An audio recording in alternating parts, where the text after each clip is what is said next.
on this computer. Okay तो अभी हम लोग ऑब्जेक्ट के बारे में जान चुके हैं, कंस्ट्रक्टर के बारे में जान चुके हैं, क्लासेस के बारे में जान चुके हैं, थोड़ा बहुत मेमोरी कैसे एलोकेट होती है, वो सब हम लोग चीजें जान चुके हैं, right? So I believe in this group everybody understand Hindi. If no one, please let me know. Okay. Okay. So तो ठीक है, मतलब अभी हम लोग क्या करेंगे, प्रैक्टिकल सेशन पे सीधे जंप करेंगे और ये देखेंगे कि कौन सा ब्लॉक का कॉल होता है. Just just let me reiterate those things. अब मैं अपनी स्क्रीन शेयर कर रहा हूँ. ओके सो हमारी क्लास का स्ट्रक्चर कैसा होता है भाई? अगर हम बात करें मोटी मोटी तो हमारा जो क्लास होती है, क्लास के कुछ इंपॉर्टेंट पार्ट होते हैं. लेट्स से हमारा क्लास ए, ये मैंने सी को क्लास से ए से रिप्रेजेंट कर रहा हूँ और ये हमारा क्लास है. तो एक हम लोगों ने बात कर लिया था इंस्टेंस मेंबर के बारे में, बात कर लिया था. तो यानी जो भी हम लोग यहाँ पे डिफाइन करते हैं that's known as instance variable. Second चीज क्या हो गई, मेथड्स. तो यानी हम इसमें अपने फंक्शनैलिटी लिखते हैं जो कुछ भी यहाँ पे होती है, राइट?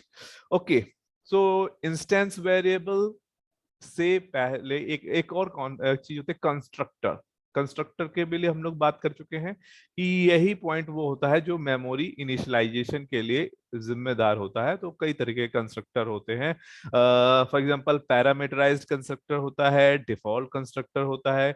डिफॉल्ट कंस्ट्रक्टर जिसमें कोई भी आर्गुमेंट नहीं जाता है उसे डिफॉल्ट कंस्ट्रक्टर कहते हैं, और जिसके अंदर कुछ हम लोग ए बी या सी कुछ आर्गुमेंट पास कर देते हैं उसको बोलते हैं पैरामीटराइज्ड कंस्ट्रक्टर. ठीक है. सो ओके सो इसी के कंटिन्यूएशन में एक अगर हम क्लास के अंदर ही एक सेक्शन लिख देते हैं, फॉर एग्जांपल यूं करके क्लास ए है एंड अंदर ये करली ब्रेसेस लगा देते हैं. तो इस ब्रेसेस के अंदर लिखे गए कोड को बोलते हैं इनिशियलाइजेशन ब्लॉक.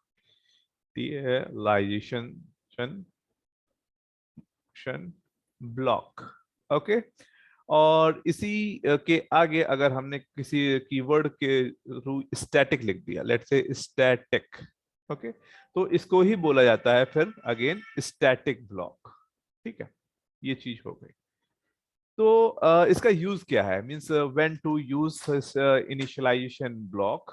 ओके तो कई बार क्या होता है कि फॉर एग्जांपल अब हमारे कुछ काम होते हैं. लेट्स से क्लास है, सी है, एंड मैं कोई भी एक्शन चाहता हूं. जब भी इसका कोई इंस्टेंस मेंबर क्रिएट हो, यानी कोई एक इंस्टेंस वेरिएबल क्रिएट हो, तो एक पर्टिकुलर ऑफ कनेक्शन एस्टेब्लिश हो जाए या कोई क्लीन अप कार कर लूं मैं, या कोई भी टास्क, कोई भी ऐसा टास्क जो कॉम्प्लेक्स इन नेचर हो, और बट लेकिन the condition is that that has to be perform, वो कंप्लीट हो जाना चाहिए the moment your constructor is being invoked. और कंस्ट्रक्टर का इन्वोक होता है वो हम लोग ऑलरेडी डिस्कस कर चुके हैं क्लास ए के लिए.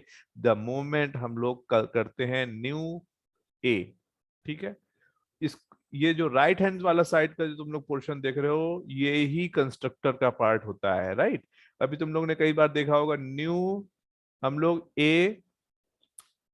A1 A2 या कुछ इंटीजर इस तरीके से भी लिख सकते हैं. तो ये डिपेंड करता है कि हम अपना ऑब्जेक्ट किस कंस्ट्रक्टर के माध्यम से इनिशियलाइज करने जा रहे हैं. ठीक है, तो that is the major thing. तो अगर आप जब भी कभी कीवर्ड के, न्यू कीवर्ड के राइट हैंड साइड पे जब भी देखोगे ना, तो वो बताता है कि तुम किस कंस्ट्रक्टर के थ्रू इसका ऑब्जेक्ट इनिशियलाइज करके रख रहे हो. तो इस पे इफेक्ट एक क्लास एक से ज्यादा भी कंस्ट्रक्टर हो सकते हैं.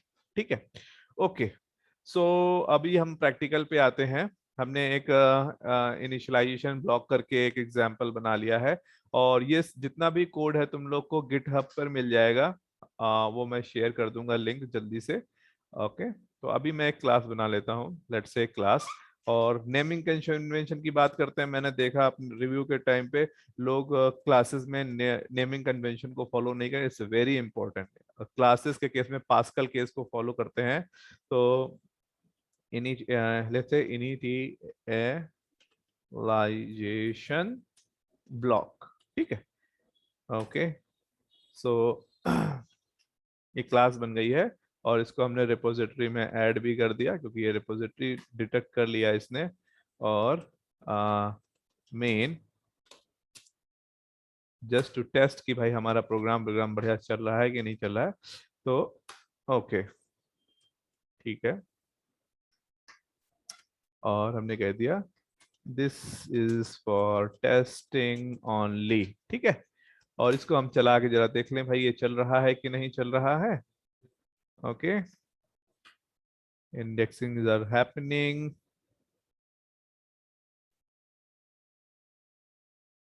ठीक है, ओके। सो अब हम क्लास एक और बना लेते हैं जिसको कहते हैं ए, और दूसरी क्लास हमने कह दिया भाई इसके अंदर हम लोग दो तीन पैरामीटर लेट से रख देते हैं। लेट से हमने कह दिया एक int a is equal to कुछ नहीं इंट बी। ठीक है, मैंने ए और बी दो वेरिएबल बना लिए, और मैंने एक कंस्ट्रक्टर लिया है, एक एक सिंपल कंस्ट्रक्टर लिया है। लेट से एक हम पैरामीटराइज कंस्ट्रक्टर लेते हैं जिसको हमने बोल दिया इंट ए कॉमा इंट बी। ठीक है, इस तरीके का कंस्ट्रक्टर ले लिया। ओके, और ओके इस तरीके की चीजें हमने कर दी हैं। थोड़ी सी हम लोग बातें जानेंगे आज बिहेवियर के बारे में कि कैसे कैसे जावा वर्क करती है। System dot out O U T और डॉट प्रिंट एलन, और इसमें हम देखेंगे this is parameterised constructor. Spelling को छोड़ देना भाई, तो अरे ठीक है कंस्ट्रक्ट। ओके ओके, सो अगर हम यहाँ पे क्या करेंगे, यहाँ पे जाएंगे, अगर हम करें ए इज इक्वल टू न्यू ए। ठीक है, इस तरीके से अगर हम ऑब्जेक्ट क्रिएट करें, राइट, एंड तो अब ये बताओ मेरे को कुछ क्या प्रिंट होगा, कोई एक मुझे बताएगा कि क्या प्रिंट होगा? Anyone who can tell me? कुछ नहीं प्रिंट होगा। कुछ नहीं प्रिंट होगा। Who's this? Abhishek. Yeah Abhishek, it's nothing will be print now. अब क्या प्रिंट होगा अगर मैं ये लिख दूं कि भाई ये तुम्हारा डिफॉल्ट कंस्ट्रक्टर है? ये प्रिंट हो जाएगा। डिफॉल्ट कंस्ट्रक्टर प्रिंट हो जाएगा, राइट, एग्जैक्टली। ओके, चलो भाई वेरीफाई कर लेते हैं।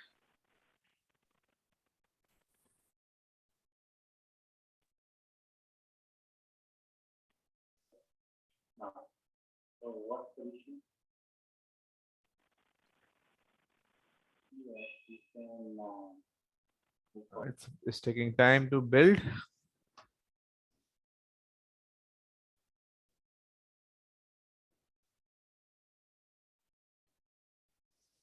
ठीक है, इसे डिफॉल्ट कंस्ट्रक्टर हमारा कॉल हो गया है। ओके, नाउ सपोज दैट मैंने बात करी अपने इस चीज की इनिशियलाइजेशन ब्लॉक की। मैंने कहा let's say this is first initialisation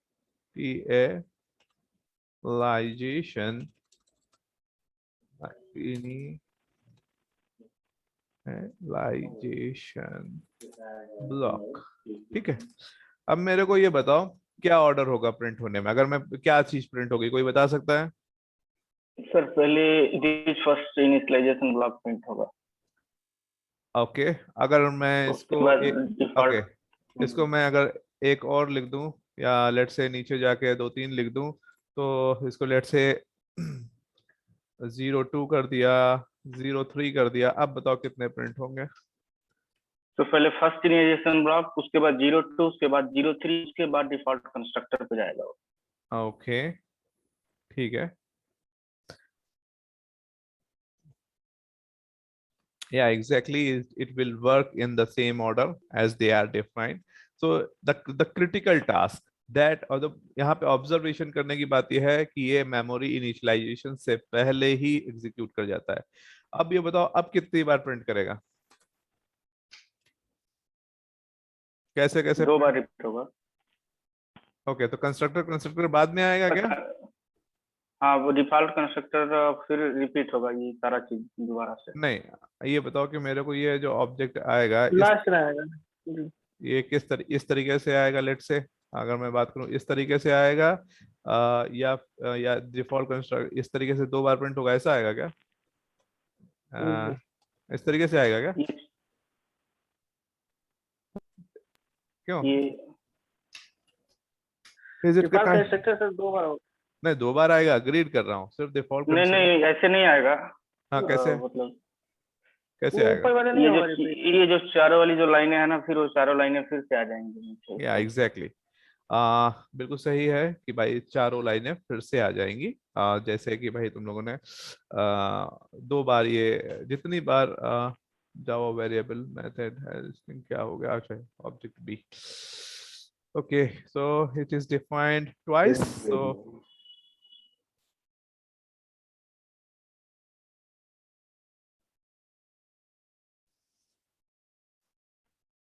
या एग्जैक्टली तुम जो मैं मैसेज कन्वे करना चाहता हूँ वो मेजरली यही है कि भाई अगर फॉर एग्जांपल तुमने ये कर लिया है, अगर तुमने 2 बार डिफाइन किया है, अब मैं थोड़ी सी चीजें कॉम्प्लेक्स कर रहा हूँ। लेट्स से थोड़ा सा एक और एग्जांपल ले लेते हैं भाई, कि भाई अगर तुम्हारे पास क्लास बी भी है, ठीक है, and class let's say B के पास एक कंस्ट्रक्टर है, एंड इसने कहा भाई एस आउट, और इसको मैं एक ही बार प्रिंट कराता हूँ लेट से, या एक ही ब्लॉक रखता हूँ। ये ब्लॉक हटा देता हूँ, इसकी कोई आवश्यकता नहीं है। This initialise, this is the first, this is लिख देता हूँ इज इनिशियलाइजेशन ब्लॉक, ठीक है। और मैंने यही ब्लॉक तुम्हारा ऊपर जाके चेपा मार दिया तुम्हारे पेरेंट क्लास में भी, ठीक है, जो कि तुम्हारी डिफाइंड है। और तुम्हारे पास एक और ब्लॉक इसका मेथड का नाम है this is let's say B constructor, ठीक है, कंस्ट्रक्टर, ठीक है, दिस इज बी कंस्ट्रक्टर। तो यहाँ पे क्या होगा, दिस ये भाई बी की क्लास हो गई, B has a initialisation block, B का कंस्ट्रक्टर। अब ये बताओ the situation are still the same. अब बताओ, पहले अगर मैं सिंगल ऑब्जेक्ट बताऊंगा क्या ऑर्डर होगा प्रिंट होने का, कोई मुझे बताएगा? पहले पेरेंट क्लास का print होगा। थोड़ा सा पास में जाके बोलो, माइक को मुंह के बगल में लगाओ। पहले पेरेंट क्लास का print होगा, उसके बाद में चाइल्ड क्लास का print होगा। चुनमुन, अभी आपने इनका एक्सटेंड तो किया माइक नहीं चेक है। करो यार, इसका माइक चेक करो अभी भाई। आपने देवर्षि, अपना माइक चेक करवाओ यार। इसमें ना, सर अभी मतलब मेरी क्लास बतानी पड़ेगी कि कौन सा मतलब जाना है, क्योंकि दो दो मैंने क्लास है। नहीं नहीं, हाँ सॉरी, पहली बात तो yes we have missed out extend किया था भाई। एक्सटेंड्स बी, मैं I was just forgot that. Okay, अभी बताओ। फिर क्लास बी वाला पहले प्रिंट होगा, जो सबसे बड़ा पेरेंट है। वो पेरेंट क्लास पहले चलेगी। ओके, जी पेरेंट क्लास। तो तुम कह रहे हो कि पहले सबसे पहले बी का इनिशियलाइजेशन ब्लॉक प्रिंट होगा, जी। फिर उसके बाद बी उसके का बाद बी का कंस्ट्रक्ट। कंस्ट्रक्टर। हाँ हाँ, उसके ओके, बाद बाद वही ए। जो पिछले कर देता हूँ। इसके बाद ए, exactly it would be the kind of exactly the you guys has explained in the same way. Okay, so first of all I have to remove, this is the testing, for the testing I have to remove this statement. B initialization block, this is the B constructor, A initialization. So means I believe you are understanding the way the objects are being initialized. मतलब कि अगर और भी parent होते तो वो keep on nested till the object class तक, ये कंस्ट्रक्टर चेनिंग प्रक्रिया कहलाती है। और होता कैसा है, ये इंटरनली यहाँ पे सुपर कॉल कर लेता है। एंड सुपर, फॉर एग्जांपल अगर मैं यहाँ पे एक चीज और लिख दूं, मैं एक यहाँ पे वेरिएबल लिख दूं इंट बी, ठीक है, और मैं यहाँ पे इसको मैं डिफॉल्ट कंस्ट्रक्टर रखूं ही नहीं। अब बताओ क्या होगा, कोई बता सकता है? अब ए ब्लॉक का चलेगा सर। हाँ ये डिफॉल्ट कंस्ट्रक्टर ही सुपर जो है वो डिफॉल्ट कंस्ट्रक्टर ही कॉल करेगा, क्योंकि उस वाले हम जो ऑब्जेक्ट बना रहे हैं उसमें कोई पैरामीटर नहीं दे रहे हैं, तो डिफॉल्ट ही चलता है। तो हाँ। बी इंटू बी वाला तो नहीं चलेगा।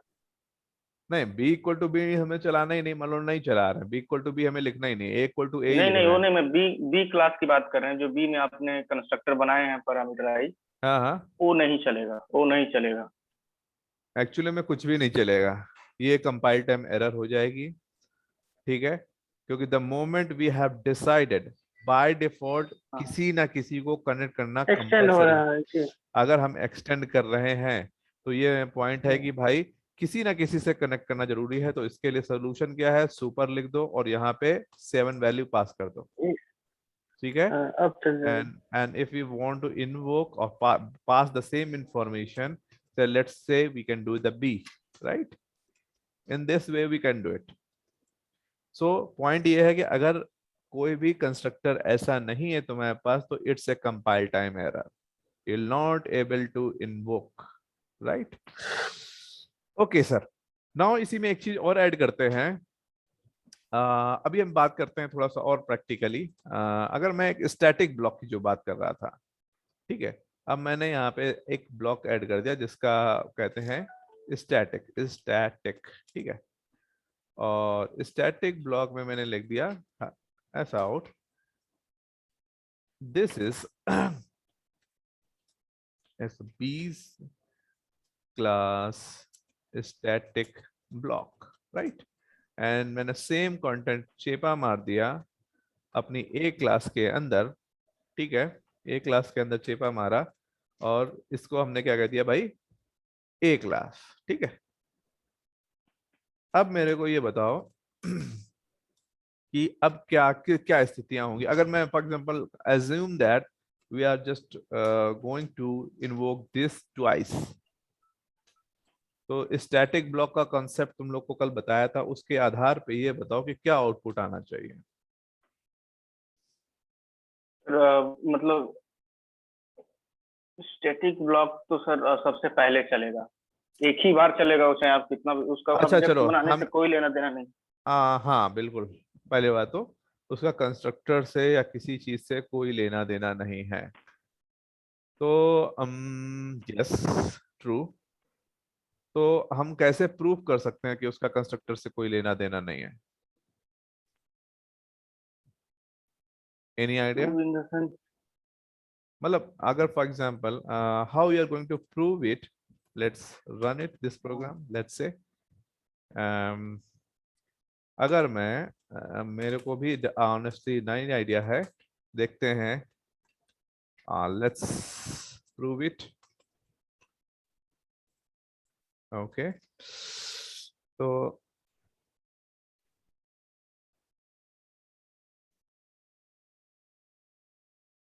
ठीक है, तो यानी ये जितनी भी सपोर्टिव क्लासेस है वो लोड नहीं हुई है। फॉर एग्जाम्पल मैं एक काम a is equal to a और सिर्फ डिक्लेरेशन कर देता हूँ। Now let's see whether this is been invoked और not.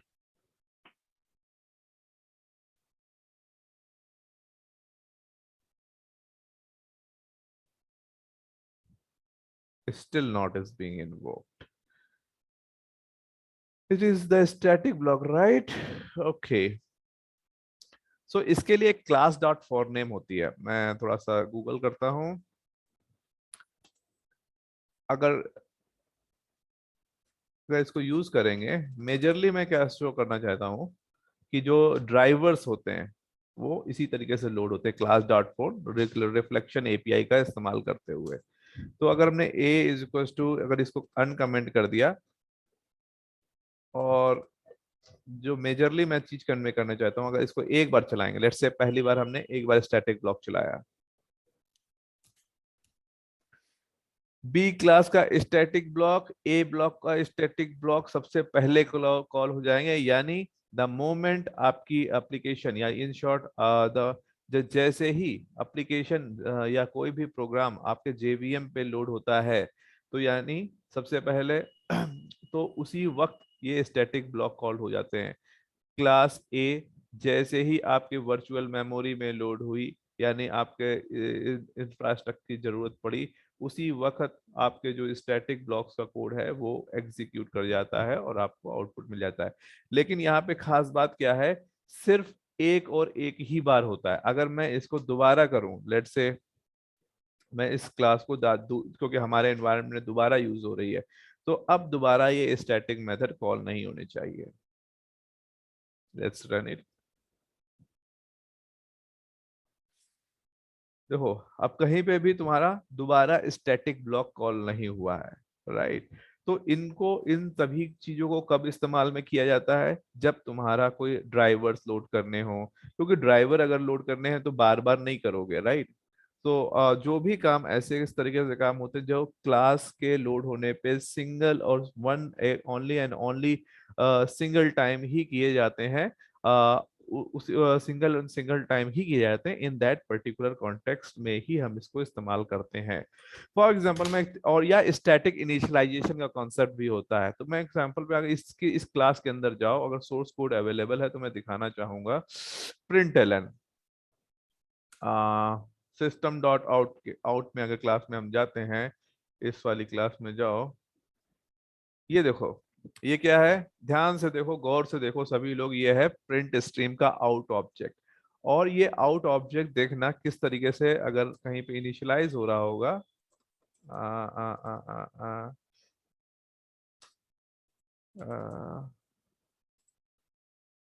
Out dot println means जैसे ही ये लोड होता है, इसको थोड़ा सा एक्सप्लोर करना तुम लोग down the line. In short ये क्या होता है कि डायनेमिकली लोड होता है। सिस्टम सिस्टम तुम्हारी फाइल का नाम है, उसके बाद एक आउट डॉट वेरिएबल है, वहां पे ये इनिशियलाइजेशन स्टैटिक ब्लॉक, देखो स्टैटिक ब्लॉक रजिस्टिव नेटिव्स बोल रहा है स्टैटिक ब्लॉक के अंदर। और इसके अंदर जाओगे तो तुम्हारा ये मेथड है, ये नेटिव्स जो जितनी भी डिपेंडेंसीज हैं वो सब इन्वोक्ड हो रही हैं, और वहां पे जाके ये सब चीजें इनिशियलाइज होती हैं। तो it's a kind of dynamic initialisation के भी काम आता है। अगर कहीं से कोई चीज लानी है, डिपेंडेंसी चीज लानी है और इनिशियलाइज करना है, तो उस पर्पस के लिए भी हम लोग इसको इस्तेमाल करते हैं, right. Okay, so I hope कि इसका तुम लोग को कॉन्सेप्ट काफी क्लियर है। और आज का टॉपिक में इतना ही रखते हैं, सिर्फ इनिशियलाइजेशन ब्लॉक। अगर कोई तुम लोग के क्वेश्चन है इन जनरल तो पूछ सकते हो, और नहीं तो उसके बाद फिर इस सेशन को हम लोग एंड करेंगे। कोई इन जनरल कोई क्वेश्चन, कोई कंफ्यूजन रिगार्डिंग, बिकॉज तुम लोग जावा स्टार्टिंग से पढ़ रहे हो, तो कोई कंफ्यूजन होगा तो जरूर I will try to address that. Other we are going to close this session now.